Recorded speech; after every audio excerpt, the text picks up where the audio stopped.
Spacey Sims, and we are back with more Color X Malice Unlimited, and we just started Chapter 4 of Yanagi's Route, so now we're just sitting here, ... Okay. I tried to distract myself by checking my watch. Ugh, I can't relax.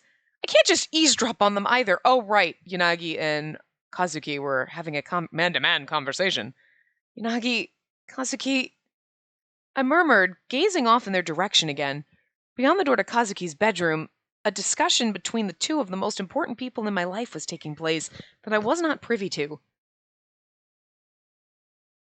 Ooh, we get to be Yanagi. There was an awkward silence, as expected, and Kazuki probably had a little clue why he was in this situation. So, he wanted to talk? And still, he broke the silence first, though awkwardly avoiding eye contact. He was a good kid at heart. No need to be so on edge. You still don't trust me, huh? Kazuki shut his mouth as if he'd been about to say something, but thought better of it. He clearly didn't deny the allegation either. You don't have to hide it. We haven't really had a chance to talk to each other much. It's normal not to trust someone you don't know. What do you want to talk about? He repeated as if he didn't really want to get deeper on the subject. I decided I should get things moving. There was no point in beating around the bush. To be honest, I used to be a delinquent. Huh? Kazuki looked surprised at the sudden change of subject. It's kind of embarrassing to talk about, but I was a pretty bad street punk back in the day. I even kind of have a criminal record. I don't follow. Are you making fun of me? No, I'm being quite serious.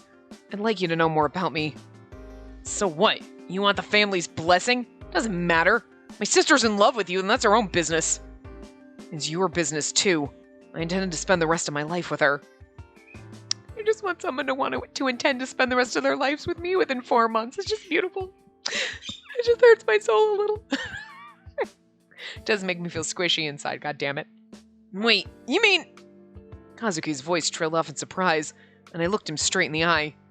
He was a precious member of Spacey's family, so I wanted him to know how I felt. You're close to her, so I don't want to keep this a secret from you. I'd also like to get to know you better, too. I know this might sound selfish of me, but would you mind hearing me out?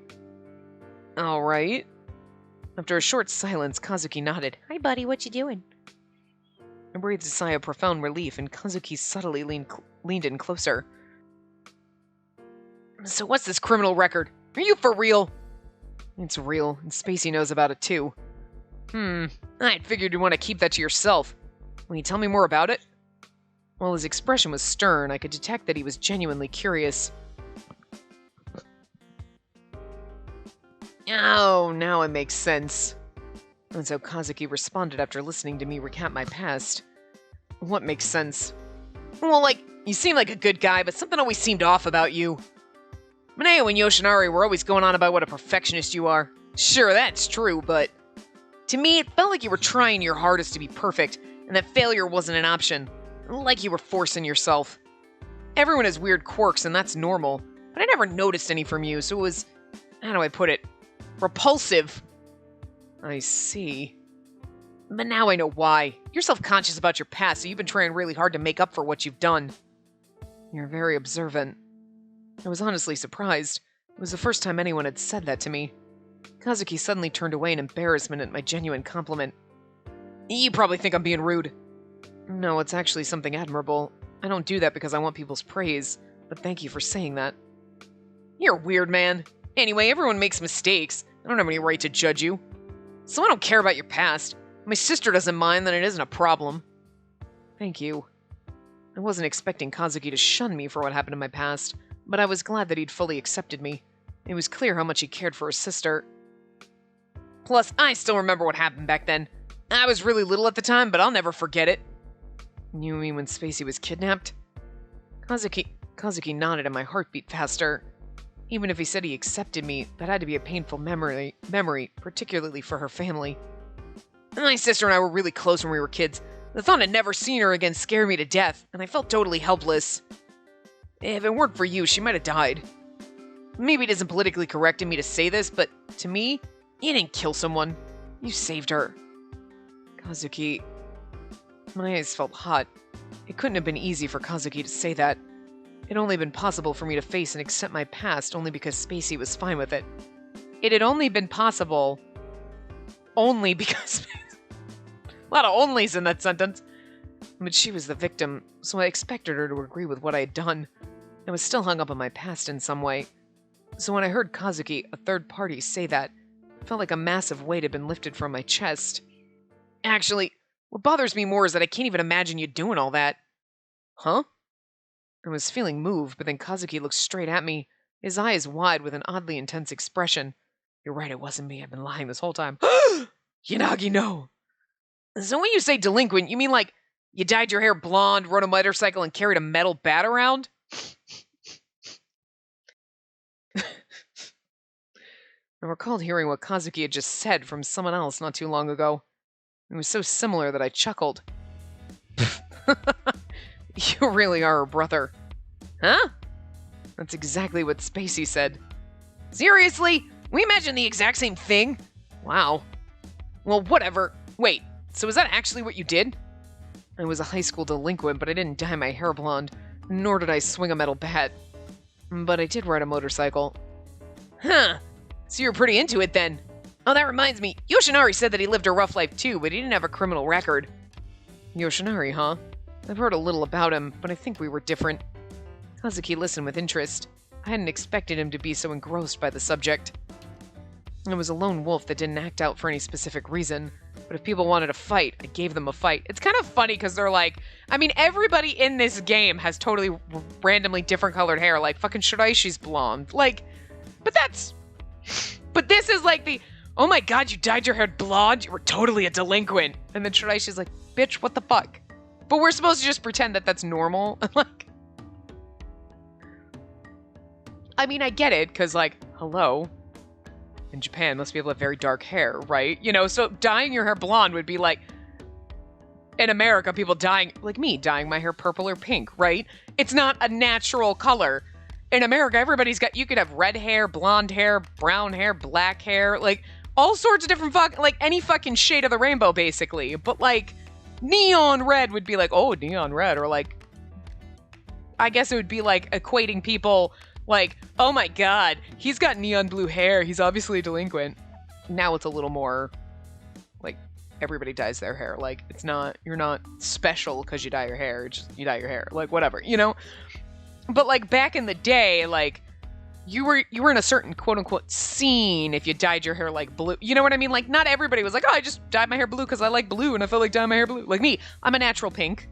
Like, whatever. My hair right now is purple, but, like, purple, pink. Those are, I feel more like myself when my hair is, like, a weird-ass fucking color, and I just do it for fun. I'm not, like, doing it to stand out or because I'm a delinquent, but, like, so I can see they're making that, like, oh, wow, you dyed your hair, and that's, like, a huge thing, because, like, but it's just weird when everybody in the game, to make them stand out and look different, they all have every shade of the fucking rainbow hair. Fucking Sasuzuka has green fucking hair. His hair is, like, mint fucking green. It's actually like seafoam. You know? It's like a seafoam fucking green. And, like, but we're acting like that's a normal color, but it's weird that Yanagi, like, oh my god, you were delinquent, did you dye your hair blonde? Oh my god. Like, Sasuzuka has green hair. Like, it's just kind of funny. Okazaki's kind of, this is like supposed to be like white, but you know what I mean? It's like, everybody's got crazy weird colored hair in this game, so it's just funny that they make that. But we're supposed to just, again, pretend that, like, it's all just it's all shades of, like, brown and black. Shh. So that everybody looks slightly different. So weird. Shiraishi feels very called out, I bet. Because he's like, excuse me, I'm naturally blonde. Whatever. And Yoshinari's actually blonde too, isn't he? Yeah. And Yoshinari, on the other hand, was in a gang. I heard he was their number 2 assault captain, so he would have been constantly in gang fights. Did we remember that from Yoshinari's story? Because it just seems funny now. Ahem. Assault captain. When biker gangs face off, the first person that attacks the opposing side is typically called this. Unlike hitmen of organized crime, the assault captain is selected from those with high standings and ability. They usually rank just under the chief of the gang. Yoshinari used to belong to a color gang, but out of respect for his reputation, any further details have been redacted. Oh my god. Wow. And he still managed to become a cop. And as long as he didn't get caught, there are more ex-gang members in the police than you'd expect. It's actually not that uncommon. That sounds like a problem. Oh, that's crazy. But I guess I can accept that. Even cops are only human. Kazuki nodded in understanding and gazed intently at me. His eyes were shining with curiosity. So what kind of bike did you have? Was it one 400cc? Wait. I'm supposing it's a... Look, I know nothing about motorcycles, alright? But I'm suspecting it's supposed to be... Was it a 400cc, 4-stroke, 4-cylinder? Like those old classic Club 2-wheelers? It was actually a bicycle. Classic Club, a group of bikers who go touring on their classic customized motorbikes. Unlike biker gangs, they follow traffic laws and truly love motorbikes. Some members are formerly from biker gangs, so people often conflate them with the public nuisance that biker gangs cause. If you truly love your vehicles, enjoy them responsibly and obey traffic laws. I truly love my vehicle, and I also enjoy it responsibly and obey traffic laws, except for when I'm speeding on occasion, because, like, let me tell you something. Fucking pushing the pedal down on a fucking V8 engine is fucking amazing! Especially when you're pissed off at truckers, and, like, that motherfucker won't get... You're not passing anyone! Get the fuck out of the left lane! So you fly up on the right lane, and you... get over in front of him, right between him and another fucking thing, and you're doing like 100 miles an hour, and you probably had about an inch to spare, and you could have fucking died. That's not being responsible. Don't do that, kids. I did that once, like, when I first, like, fucking, like, 9 or 10 years ago, and I'm like, still, like, I could have died, but that motherfucker was just in the left lane. You're not passing anyone. Get over, let me pass you. I'm pretty fucking sure you could see me behind you, and you could just tell by looking, I'm gonna guess that bitch can go fast. She'll be able to pass me before I get up this hill on the, like, he's going up hills in fucking Pennsylvania, through mountains. Bitch, you're barely doing the speed limit, get out of my way! I'm still annoyed about it, and it's been like 10 fucking years. But that's why I got angry, and that's why I flew around his ass, and I got over in front of him, like, literally probably had an inch to spare, and just took off, and I think I was doing... When I got over, and then we're going up a hill, so I, like, took my foot off the gas. I was doing 97 when I looked down. I was probably doing over 100 passing him. I've never done that since, and I won't, because I love my car more than I love my own life, but holy fucking shit. That is not being responsible, but now I drive like an old lady, because my car's more important to me than my own life. I would throw myself over the hood of my car to protect it from hail. I've thought about it. Don't get me wrong. Anyway. No, I wasn't in a biker gang or anything. Are you interested in motorcycles? What kind of man isn't interested in motorcycles? Right, well, I didn't really know much about them. I just picked a motorbike based on what I thought looked cool at the time. I mean, it's all about looking cool. It doesn't matter if you are cool, it just matters if you look cool. Right? Wait, that's it? If you were just focused on riding it for looks, wouldn't the people around you say that it was lame? I was the one riding it, so I had the only opinion I cared about. And plus, I also had to consider my budget. What? And I guess that would be a limiting factor. Also, I always obeyed traffic laws and did my best to drive safely. I also cared a lot about my outfit. You could have just worn a helmet. Of course I wore a helmet, but I also wore gloves. The jacket and pants were important too. He's literally like the most... He's like normal people on the motorcycle. You gotta wear the right outfit because then, like, you know, road skit, you know, you gotta just like whatever it is. Kazuki's like, you were the lamest street thug. Oh, Yanagi. Oh my god.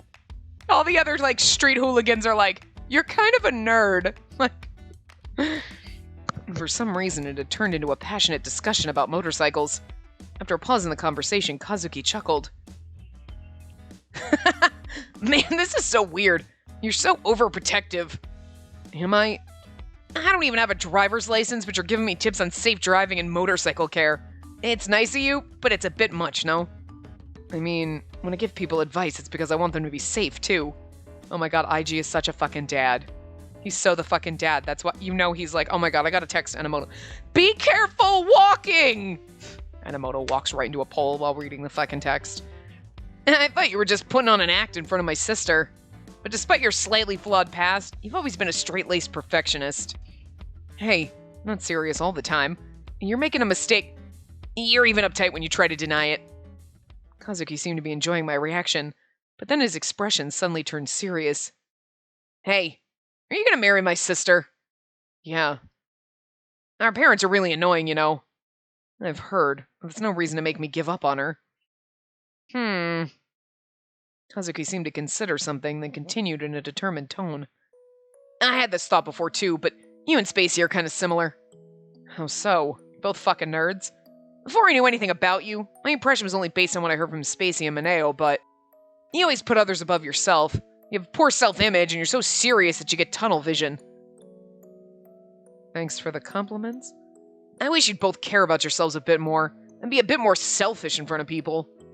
You've always been kind of a wet blanket and hide how you feel because you're always trying to put on a good show for everyone. It always pissed me off. And I've always secretly wished that people like you would get more payoff for their efforts. He's such a salty little cinnamon bun. I love him. He's such a good boy. Kazuki, you deserve to be happy with Akito, and Akito didn't deserve to go to jail. I'm so sad for the both of you. They're the two characters I love the most in this game. Kazuki. So, I'm not sure how to say this. Maybe you're both perfect for each other. Even if you don't take care of yourselves, I know that you and my sister will take really good care of each other. Yeah, she's more precious to me than anyone. I felt myself smiling warmly at Kazuki's words. We're both a little socially awkward, so I'll ask you to scold us if we ever stray from the right path, Kazuki. You really think it's normal to ask that of someone 10 years younger than you? I know that I can't fool you.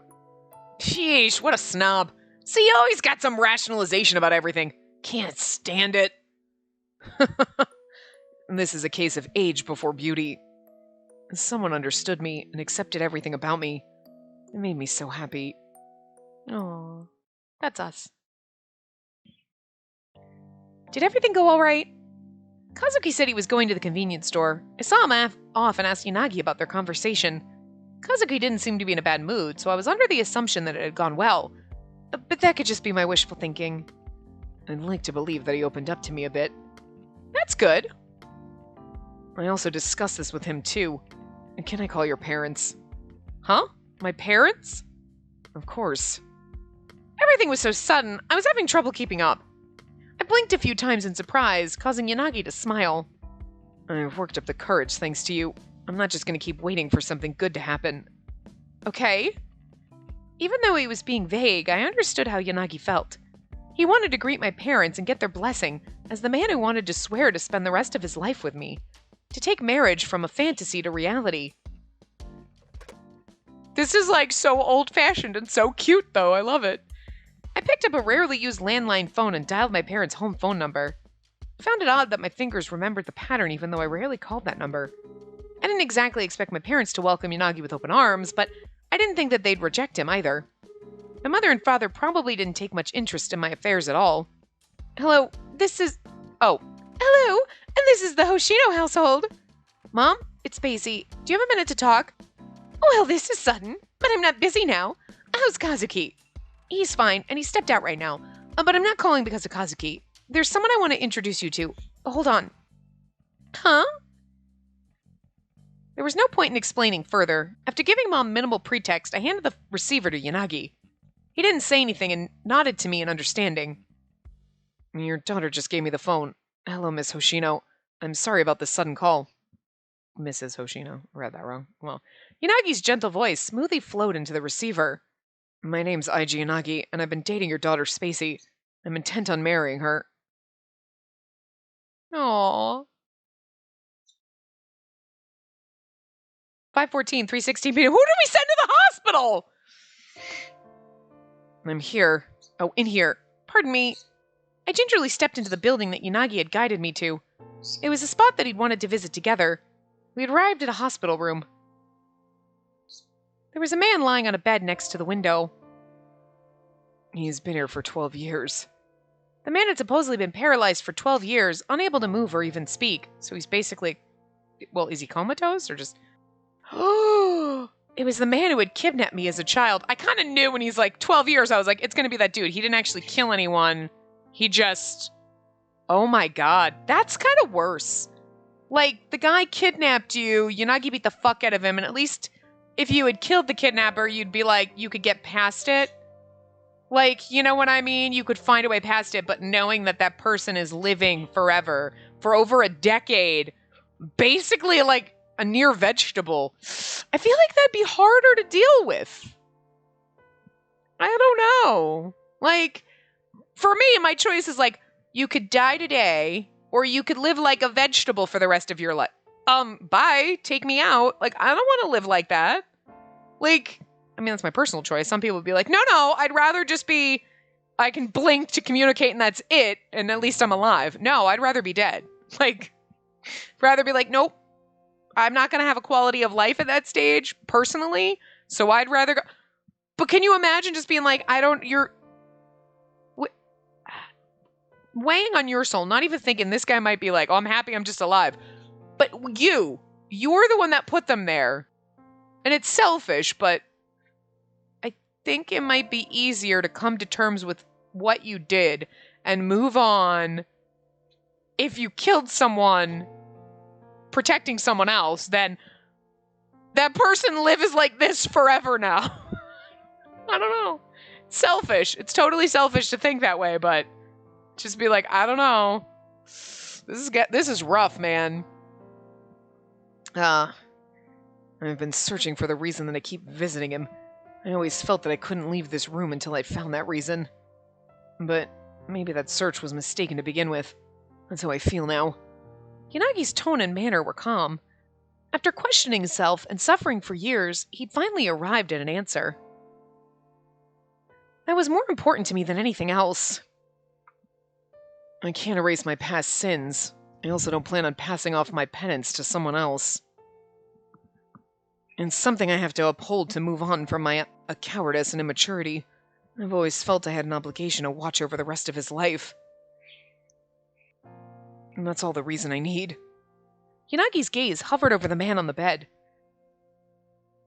There was no reaction from the man. He couldn't move his body, but they said he was conscious. And this woman is the girl you almost killed on that day 12 years ago. Instead, the one who ended your life was me. That's the truth. I've always been sorry for what I did to you. I didn't bring her here today to pass the blame to you. I just wanted to show you that she's grown into a fine, upstanding young woman. Maybe I'm just delusional, but I think that you'll always regret what you did, and not just because of what it cost you. I don't know what you're really thinking. Maybe you'd rather that I never come here again. Maybe you just want to be left alone. But if you regret what you did at all, then please forgive me for coming here for my own selfish reasons. It's what saved me. The room was silent. Of course, the paralyzed man didn't answer. But on the white sheets, one of his fingers moved ever so slightly. Then his expression subtly shifted. I think he smiled. So it's like he's awake, but he's totally paralyzed. But like you'd think, if you're totally paralyzed, you can still move your head. Like you can blink, ding, ding, ding. Smile, like, you know what I mean? Like, so I'm just curious as to his condition. So it's kind of like he's comatose, but in a way still aware. Like, you know what I mean? Not a total, like, not totally brain dead, but like just, but he's conscious, they said. But like, but is he? Because you'd think that like he would at least make eye contact with you and just be like blinking at you. I don't know. Anyway. Is it derision? Anger? Or could it be forgiveness?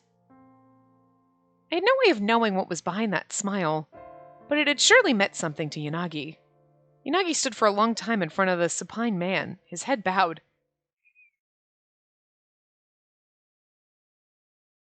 We had returned to the office and were standing out front when Yanagi looked up at the window in disbelief. Is something there? I followed his gaze. Something that looked like a person's shadow was visibly moving behind the glass. A shadow moving? Inside the office? The office should have been empty. Huh. You locked the door, right? Okazaki in there. Enomoto in there. I mean, it probably was Okazaki. Did you lock the window? No? Okay, it's Okazaki. Like, I'm just saying. I think so. Is it a burglar? Why would they come to such a rundown building? Or is the reason they're here because it's run down? Yanagi's office was filled with important case files. Perhaps that fact was making him nervous as he considered an alarming possibility. We should check it out. Wait, stay behind me. I'll go first. I was like, for a half a second, I was like, I'm a cop. I'll just whip out my gun. Right, we don't have a gun. Not anymore. We muted our footsteps and approached the door. Yanagi slowly turned the doorknob, careful not to make a sound. The door opened easily. He then opened the door. Oh, it's Enomoto. Oh, welcome home, Yanagi. Took you long enough. It's both of them. Oh my god, it's everybody! Is it a surprise party? Is it an engagement party? I don't know, like... And Spacey's with you, like we thought. Welcome back. Yeah, see, Yoshinari's blonde. Like... Oh, that was Okazaki. I don't know why I read that in Yoshinari's kind of voice, and even though it said Okazaki, like my brain was... It's because it was underneath Yoshinari, I got confused. Anyway, we let ourselves in. Just pretend I read Okazaki's right. Yeah. Hi. Huh? What? It is an engagement party. I'm so excited. The room was full of familiar faces. Enomoto, Sasazuka, Okazaki, Yoshinari, and even my brother Kazuki. No Shiraishi. Hey, I'll report you all for breaking and entering. I'd rather you didn't do that. The brass will get mad. Okay. Now we know how everyone got in. Okazaki climbed into the fucking window and unlocked the goddamn door. I told you! Did you lock the window? I don't know. Okazaki. I mean, everyone else is here too, but you know it was fucking Okazaki. I don't think that'll be the end of it. Please don't. I'd rather not be unemployed. Everyone besides me is a cop. You must do this to each other a lot. He broke the lock. Hey, I was holding back, you know. I was just checking if anyone was home. Again, you could have sent Okazaki in through the fucking window. And then I noticed the door was unlocked, and I got really worried. What? Yanagi's eyes widened. While Enomoto had been talking, I'd also realized the implication and was watching Yanagi. Was it really unlocked? Completely. The door wasn't even closed all the way. Wow. And so we checked the scene out, but there wasn't any sign of forced entry. And then we forgot to lock the door. I'm just glad everyone was okay. You even left your house keys on the table. What's wrong with me today? It's very rare for Yanagi to be this careless. He must have been rather preoccupied when he left earlier. Our visit to that hospital room today had been extremely important to Yanagi. He probably hadn't been thinking about anything else. Who the fuck just walks out and leaves their door open, though? It sounds like the rumors of how tired you are were really true. I'm glad we came. But why are you all here? Hey, you're the one who asked us to come, remember? You said he was getting lonely. Oh, right, I did. we told Enomoto, just go talk to Yanagi, so he brought fucking everyone. Oh, Enomoto, you sweet, simple man. I had indeed said that, but I hadn't seen Enomoto at work in some time, so I'd forgotten about it. I figured if he's so lonely that he wants to see me, the guy must be crazy exhausted. You thought I was lonely because I couldn't see Enomoto? It was a figure of speech. I owe you a huge debt, so I never just abandon you like that. That goes for all of us. Friends help each other when times are tough. I kind of forgot we talked to Enomoto too. So we decided to have an emergency meeting to cheer you up.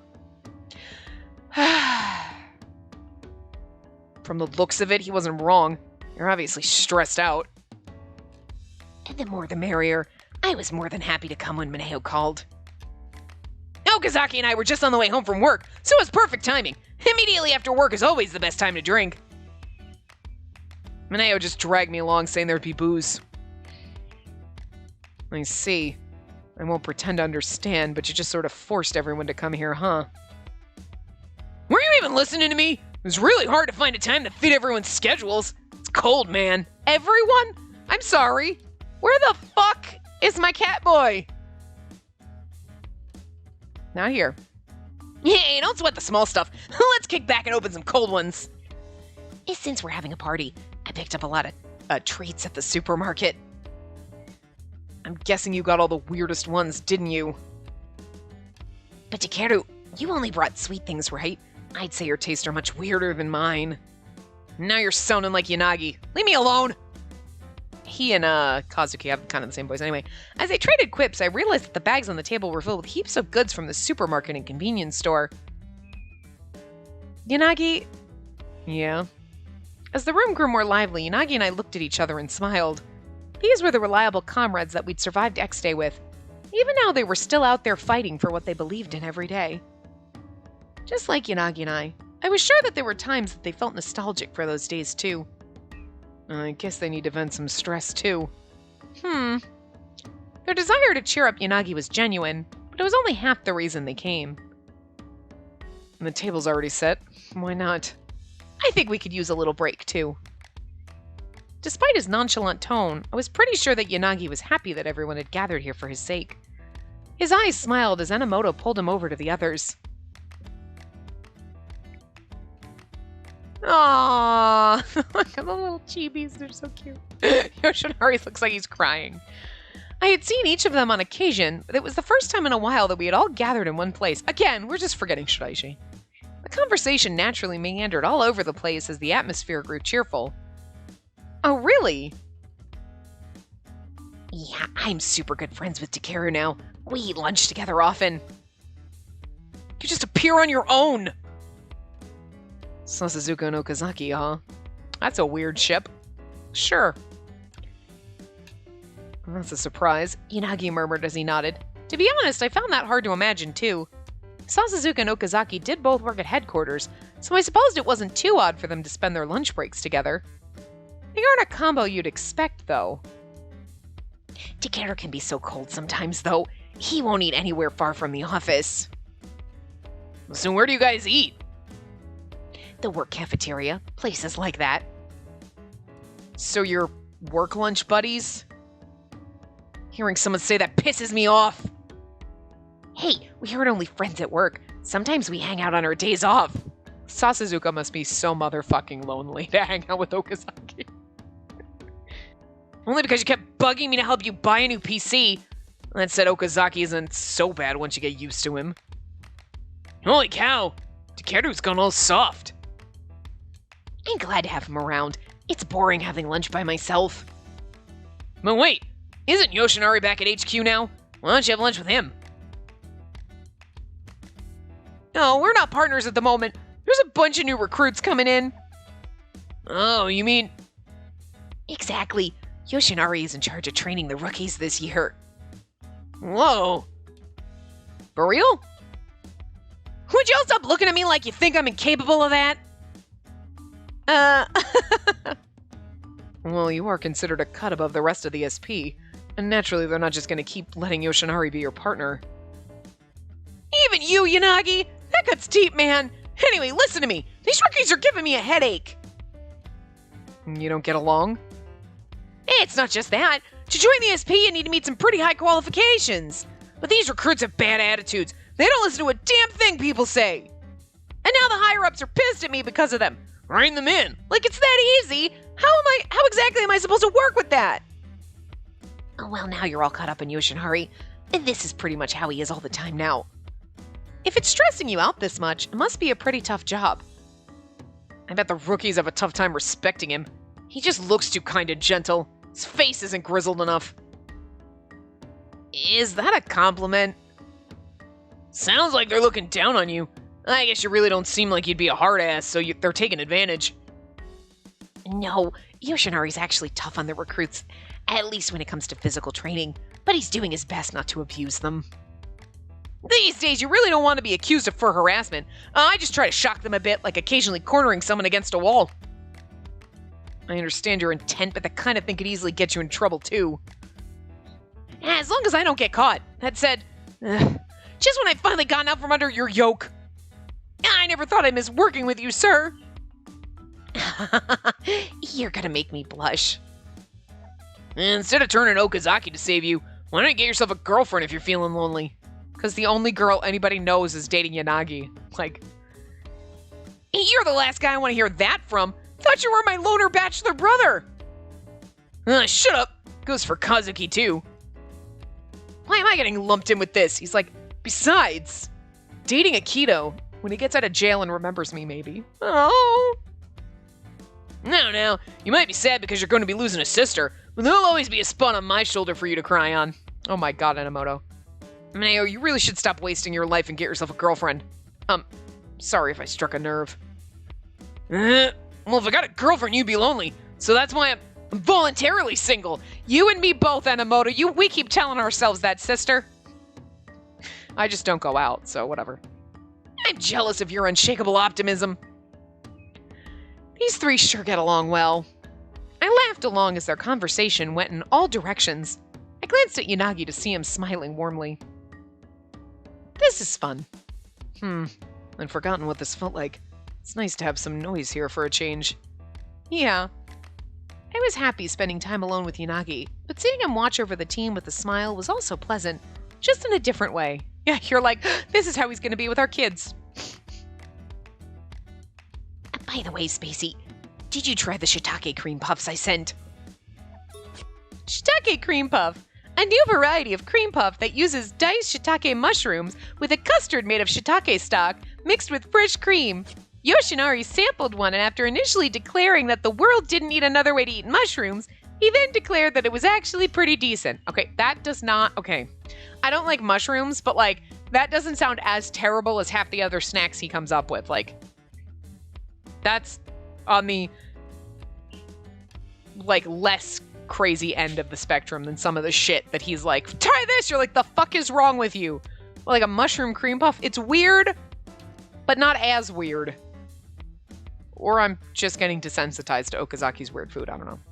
Huh? Yes. So how were they? Pretty unique, right? I guess they felt very Japanese. Sounds like you're insulting your own culture there for a second. I'm glad you like them. They came highly recommended. Right. The flavor of shiitake mushrooms in a cream puff is definitely an unusual combination. In fact, I was still having a hard time forgetting the odd feeling in my mouth when I tried them. That's the thing. It's the texture then. It's not just the weird flavor, but if you're talking about like the rubberiness of mushrooms in a cream...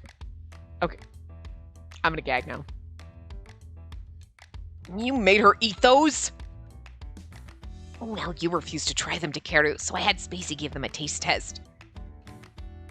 That's practically bullying. Surprised you ate them.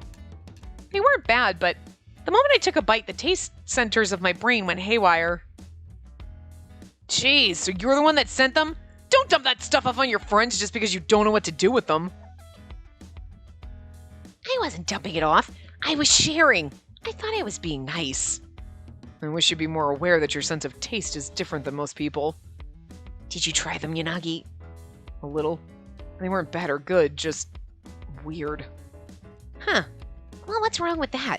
You know, that vague, fuzzy feeling they give you? Freaking weirdo. That hurts. It's not that your taste buds are broken. You're just too tolerant of all flavors. Okazaki sulkily reached for a cat pillow. He hugged it tightly inside. Cheer me up, kitty cat. Pretty please. It was a surreal sight. What's with the weird cat? Oh, that? It's a gift from Shiraishi. We should have known! And then Enomoto's like, that's who I forgot to invite. Oh, yeah. He did leave that here. Now that you mention it, there's even more cat stuff here than I remember. He just sends it over? We did have him tidy them up. Obviously, there's no way we can find a spot for all of it. We only have so much space. That explains all the weird cat shit in the background. You're like, Shiraishi's been here decorating, hasn't he? He just ran. So Okazaki sends you weird-ass fucking snacks. Shiraishi just sends you cat shit. Or one day you walk in and you're like, the fuck happened? And there's like cat wallpaper and you're like, did Shiraishi just fucking break in here? And then there's weird snacks on the table. Because Shiraishi's like, Okazaki, I need you to go upstairs and unlock the door. Climbing through the window. Was that cat rug always here? I looked around, realizing that cat-themed goods now decorated a good portion of the apartment. I told you there was a cat clock, I always noticed the cat pillow, but the cat clock and then the cat stuff on that table over there, I was like, the fuck? I recalled one time that Shiraishi had brought one of the items over. We finally get Shiraishi. Can I put this over here? Yeah, it really had some charm to this Spartan office. See, this is the office I'm used to. And I've seen the cat pillow, but I never noticed the clock. Hey, quit dumping your stuff here. A little late to complain now, isn't it? I'm saying it because I've hit my limit. Come now, they're not blocking any walkways. I'm just trying to add some flair to the room. I'm not sure an office full of men needs to have all these fancy cat items. I'm just trying to class this place up a bit. Hey, you're a girl. Don't you think this adds some charm? Huh? Is that true? Well, I do think they're cute. See? You're like a child, so I figured you'd like cute things. By that logic, you're childish too. I only care about the cat merch. If that makes me a kid, then you'll just have to give me a pass, Pops. I'm not your dad. You're everyone's dad. After that incident, Sasuke complained, so he tried to keep them less conspicuous. But after Yanagi started working as a private detective at the start of the year, Shiraishi's gift started dominating the entire office. It hadn't even been half a year, yet what I was seeing evoked such a powerful nostalgia. I hadn't even known them for that long, but I really missed them. It was probably even more true for Yanagi, who had known everyone much longer. Even that guy's changed, huh? And though he's still working at his own pace without a care in the world. Well, yeah, it's Shiraishi we're talking about. He'll get by no matter where he is. Yeah, that definitely seems like him. We're all talking about him and he's not here. Did nobody invite him? I hoped with all my heart that they were right. The party was in full swing. The venue, that is our office, was now in total chaos. Adamoto's completely drunk, Sasuke's tipsy, and Yoshinari can supposedly hold his alcohol, yet he's talking life advice with Kazuki. Moreover, Yoshinari was the one asking my little brother for advice. Kazuki's still sober because he hasn't been drinking, but Yoshinari's the older one. Okay, I'm gonna stop thinking about this. We'll clean it all up later, so don't worry about it. Cleaning it up isn't a problem, but if we let them keep going, Adamoto's going to start kicking empty cans around the room. You're right. I can honestly see that happening. Sorry, could you help out? Of course. After asking me to help pick up, Yanagi spoke to Okazaki while keeping his expression the same. Of course, Okazaki wouldn't allow himself to get intoxicated. Like Yoshinari, he was good at holding his liquor. On the other end of the spectrum, Adamoto and Sasuke were now talking loudly and incoherently. Must be fun to talk like that, just completely letting go without using your brain at all. I think they're actually letting off their stress. Yunagi's phone emitted a short melody. It's from my brother. Oh, what happened? He just sent a picture of my niece. Want to see it? Yes. Like, you want to see it? Do I look like someone who gives a fuck about children? Show me the cat photos. The picture displayed on the phone screen was of an adorable baby laughing happily. Next to the baby, there was a doll that Yanagi apparently sent over as a gift. Perhaps his niece was fond of the doll because her tiny fingers were wrapped tightly around its hand. Wow, she's so cute. Obviously, you can't have her. I don't eat babies. Yanagi, you're obviously crazy for her. Her eyes look like yours. I'm surprised myself. I never expected her to be this cute. Doesn't make any sense. Huh. So you're the kind of doting uncle who'd do anything for his niece. Doting uncle refers to uncles who spoil their nieces and nephews. When Eiji Yanagi was standing in front of the store due to analysis paralysis over what plush toy to buy for his niece, a passerby girl asked if he was some kind of pervert. The emotional sting lingered for 3 days. The girl was likely asking something much more innocuous. Maybe. Are you some kind of pervert? Oh my god. I suppose so. Can't believe the days come when someone would think of me as an uncle. So he said earnestly, although it would actually be several years before the girl would start calling him uncle. When I think about her getting married, I want to cry. Yanagi, aren't you putting the cart before the horse? You're jumping ahead several hundred steps. Also, she's not your daughter. You're being weird. I couldn't help but retort. It appeared that his niece was so adorable she had the power to even make Yanagi a little crazy. He's getting baby fever. We need to run. Spacey, I need you to pack it up and run. He's getting baby fever. If he dotes on his niece this much, imagine what it'll be like when he becomes a father. Say what? Yanagi, you're gonna be a father? Enomoto cut in, obviously drunk out of his mind. The alcohol had turned his face beet red and his eyes gleamed with joy. Oh, God.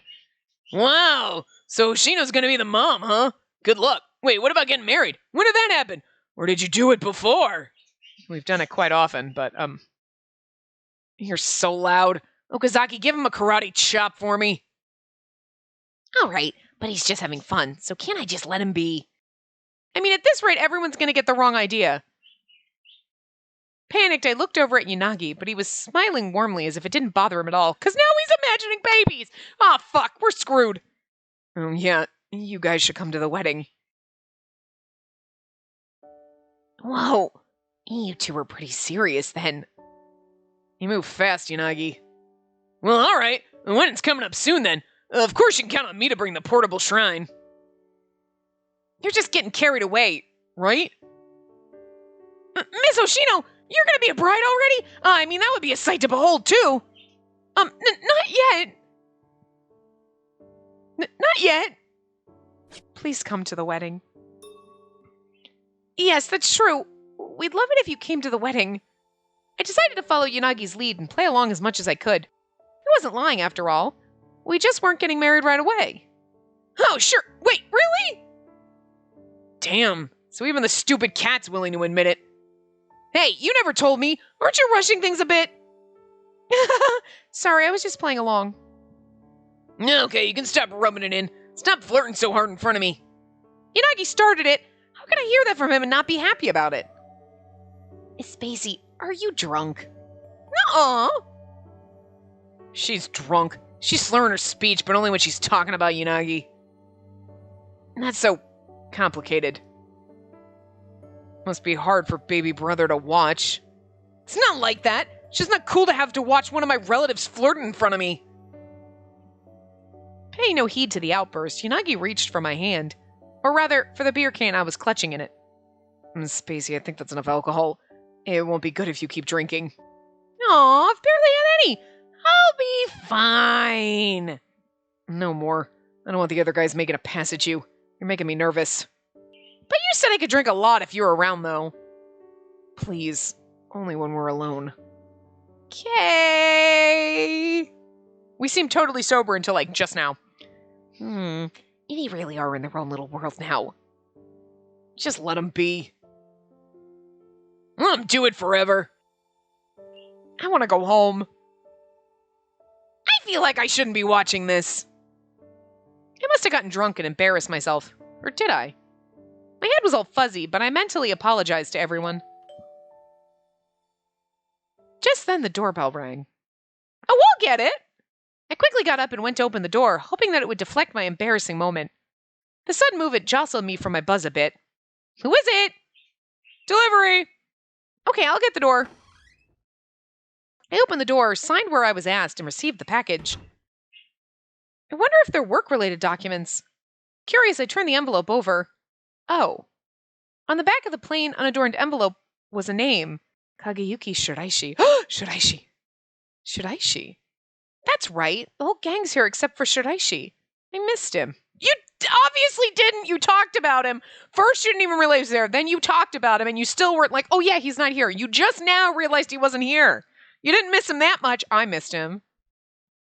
I'm the only one that loves Shiraishi in this group. God damn it.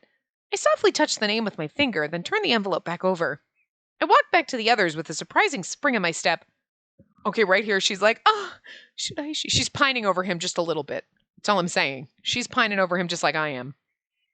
Because we're getting close to his route. You know that. Whew, it's finally quiet again. The party had been loud and boisterous, and we'd all had a great time. Sadly, the night eventually drew to a close, and we all helped clean up before saying our goodbyes.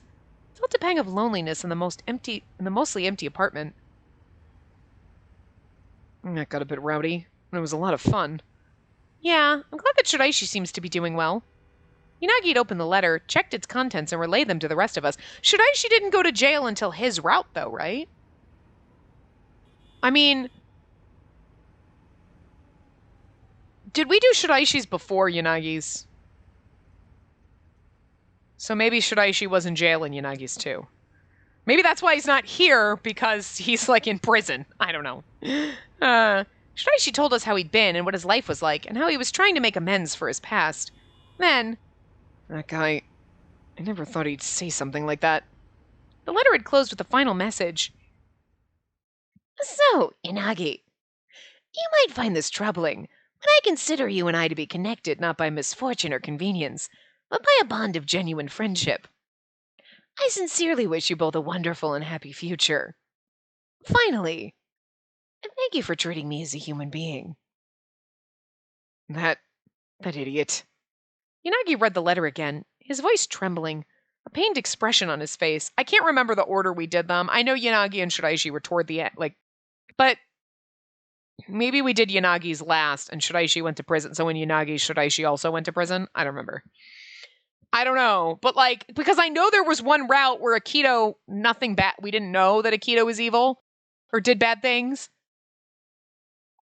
We suspected. I was like, please don't be. And then nothing happened. And then it wasn't, I thought it wasn't until the second route. But yet in every single route, Akito's Akito's in jail now. Stop reminding me. Every fucking route.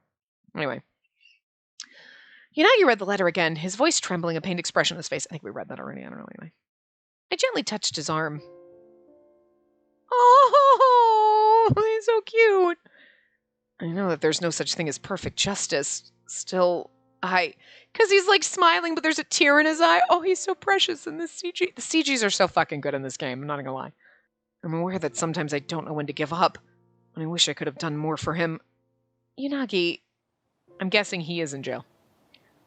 A soft breeze rustled his hair. Beneath the bangs covering his face, I caught a glimpse of Yanagi crying. I wish I could have put aside our different positions of mistrust. I just wish I could have talked to him more. I made excuses, convincing myself there was a gap between us that couldn't be bridged, so I ran away. And my regret won't change a thing now. He's so distant now. I don't know what he's really thinking. That's how he was, even when we were in the same room. I looked out over Shinjuku. Over 300,000 people called this their home. Each of them lived their own lives and held to their own values. Some hated each other, others celebrated their neighbors' good fortune. As for me, the happiness I enjoyed right now truly felt as fragile as glass. I'm sure that goes without saying for you, too. Yes, I feel that way about Shiraishi, too, but what more could I have done for Saeki? Maybe I should have dropped the pretext of being coworkers and drinking buddies and done everything in my power to save him. It's like they're leading up to she's touching Shiraishi's name on the envelope, and it's you're pining over him a little, now you're Saeki. It's just leading us into the Adonis route and the fucking Shiraishi ending. I knew it was an arrogant and misguided notion, but I couldn't help dwelling on it. I've decided that the next time I see him, I'm going to give him a good punch. I think he could use that once in a while. Regret doesn't fix anything. We can only live for the future. Yeah. Or we knew Shiraishi was bad in Yanagi's route, and then... I know in Shiraishi's own route he turned himself in. But maybe in Yanagi's he just disappeared. Because in everybody else's he kind of just disappears for a while and then he comes back. Because he doesn't get caught. But again, I can't remember whose route we did first. I should just look up the old guide, but whatever.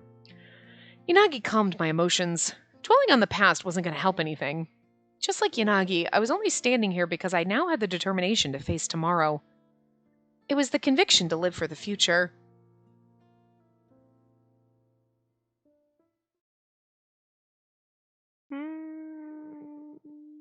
We're a little under time. I guess we can go for a few more minutes. 2 days later. Thank you for your cooperation. Miss Hoshino, sorry, but I need your help. What's wrong? It's that same person again. Oh, okay, switch with me. I took calls again as always, with issues ranging from the simple to the complicated. Oh, you're back. Sorry, I'm still having a tough time. Well, keep doing your best. You'll get the hang of it. I'll try. Oh, Shino was running pretty ragged last year, too. Don't worry, kid. You'll pick it up soon. Oh, by the way, Mochita. We're getting reports and complaints about that issue in East Shinjuku again. I see. It's about time that we come up with a more permanent solution. There you go. I agree. It's pretty close to Kabukicho, so we better take care of this early, before it spirals into a huge pain in the ass. Alright, Hoshino, go take your lunch break first. I'll write up the report. Understood. I'll take my leave then. Take your time. What about me, sir? You can go after you finish your report. Right, I'll get on that. The rookie's shoulders. Oh, the rookie's shoulders sagged as he realized his lunch was still far off. I went and got my lunchbox. Maybe I'd eat on the roof today. You could eat while you write your report. That was nice. I finished my rooftop lunch in silence and shut my lunchbox. Today was a good day. I tied up my lunchboxes and looked out over the roof of the police station. There was a gentle breeze. Fluffy white clouds drifted through the blue sky. It was a serene scene I'd seen many times from this rooftop. A serene scene I'd seen. Wow. Everything looks the same, yet whenever I was up here, my mind flooded with too many memories, so I started to get up and leave. It's a text from Yanagi. Smoking dog.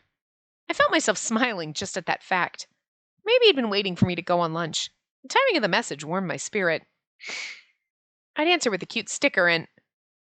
It's your decision, so I don't want to stick my nose where I'm saying doesn't belong, but... I cocked my head slightly at the continued text. No matter what choice you make, I don't think the decisions you come to are wrong. And don't worry about what other people think. Just choose the path you feel is right. She's like, where the fuck is this coming from? Once again, Yanagi made me realize how incredible he was. I hadn't even mentioned my unease to him, yet he'd somehow picked up on how I'd been feeling. Yeah, I know. It has to be my own decision. Oh, okay, I think I know what's happen. I think I know what's happening. I replied, attaching a sticker to put his mind at ease. Happy cat. Arigatou gozaimasu.